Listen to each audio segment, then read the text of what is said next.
Welcome to Trust in God, the place where every psalm becomes a doorway to peace, strength, and a deeper walk with the Lord.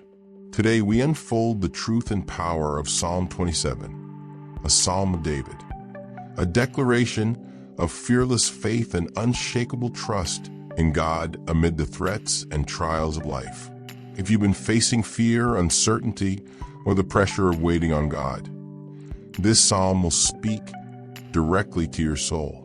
Let's dive deep, not just to read words, but to hear God's heart.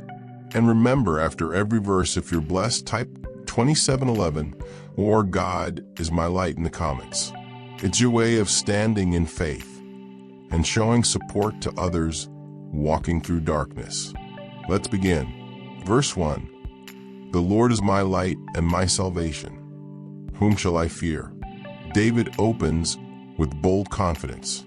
He names God as his light, salvation, and stronghold. These aren't poetic phrases. They're the essence of how he survives darkness and danger. In a world where fear prowls around us like a lion, David teaches us the first weapon. Declare who God is to you. Declaration point. Say it aloud. The Lord is my light.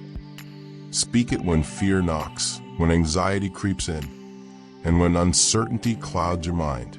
Before we move on, if this truth speaks to your heart, hit that like button and subscribe to Trust in God for more powerful devotions like this.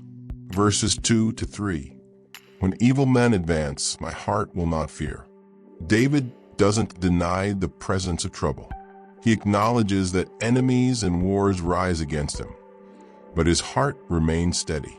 This is the faith that sees beyond the visible. It's not about ignoring reality, but standing in a greater truth, that God defends his own. Type faith over fear in the comments if you're standing strong with God today. Verse 4. One thing I ask, to dwell in the house of the Lord all the days of my life. Here lies the true desire of David's heart. Not power, not safety, not success. He wants God's presence more than anything. This verse is a mirror for us. What is the one thing we're asking of God? If your heart longs to dwell in his presence, comment 27:44. I long for your house, O Lord. And share this video with a friend who needs peace today. Verses 5 to 6. In the day of trouble, he will keep me safe in his dwelling. David finds security not in a fortress, but in God's presence. He describes being hidden in God's tent, lifted high above enemies. Even now, God is still a hiding place for the weary, a safe shelter for the storm-tossed soul. If this resonates, take a moment to subscribe to Trust in God and go back to Psalms 1 to 26. Each one builds up your spirit for such days as this. Verses 7 to 10. Hear my voice. Do not reject me or forsake me, O God. Suddenly the psalm shifts. David, once bold, now pleads. This is the tension of real faith, confident yet vulnerable. He knows that even if human relationships fail, even if his father and mother abandon him, God will never leave. Comment, God never abandons his own. If this verse comforts your soul today. Verses 11 to 12. Teach me your way, O Lord.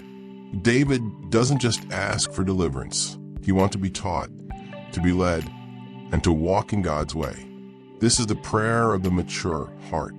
Not just get me out, but grow me through.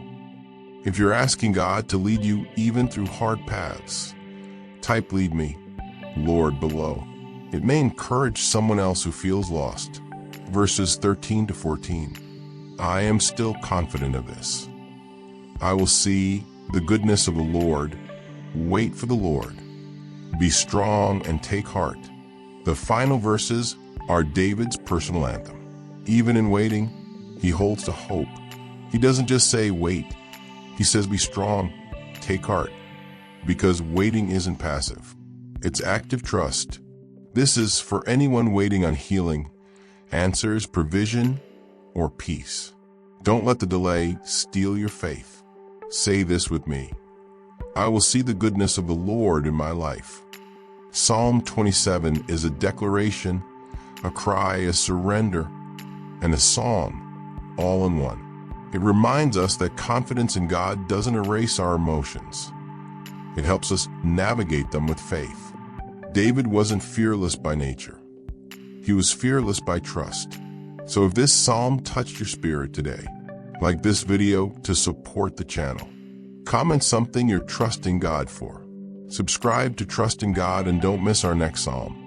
Psalm 28, a cry for mercy and help. Also, go back and catch up on Psalms 1 to 26. Each psalm is a gift, a whisper from heaven just when you need it. May the Lord be your light and salvation. Walk in courage. Walk in faith.